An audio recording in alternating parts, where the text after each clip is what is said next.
Mana bu Toshkent City. Bu yoqdan agar siz kvartira olib yashayman desangiz, kamida 1 kvadratiga 2,5 ming dollardan pul to'lashingizga to'g'ri keladi. Men hozir sizga 1770 dollardan joy ko'rsataman. Ko'rasiz, men balkonda turibman Toshkent Cityga shundoq qarang. Mana bu balkoni. Navoiy ko'chani yuzida qurilgan 6 qavatli domni 6-qavatida bo'lyapti. Mana marhamat, birinchi xonasini ko'ringlar. Kattagina mana shunaqa yotoqxonasi bor ekan. Bu ota-onalar uchun mo'ljallangan. Bu yotoqxonamizni mana bu yoq tarafida bunaqa garderobi bor. Uyimizga kirib kelish asosiy eshik, alohida tualet, alohida hammom. Hammomiga maza qildim bor-ku. Endi bu yoqda garderob ko'ramiz, razvijnoy ochiladi va mehmonxonamiz. Marhamat.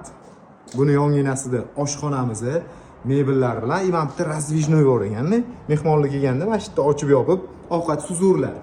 Lokatsiya вообще shikalat. Mana ko'ringlar, Navoiy ko'chani BYDni tepasi ekan, shundoqqina. Endi oxirgi xonamiz, kvartiraga kirganimizda mana o'ng tarafda bo'lyapti. Bu 3-xonamiz. Buni endi bolalar uchun yotoqxona qilib bersanglar bo'ladi.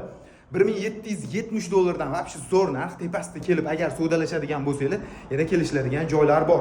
104 kvadrat metr kattalikda kvartiramiz bo'ldi. Keyin joy egalari aytishyaptiki, bu xonadonimizning tepasi mansarda ekan, JEK bilan gaplashib, u yoqni ham agar ta'mirdan chiqaradigan bo'lsanglar, foydalanish imkoniyati bor deyishyapti. Yana qo'shimcha ma'lumotlarni pastda qoldirilgan nomerlarga telefon qilib olsanglar bo'ladi.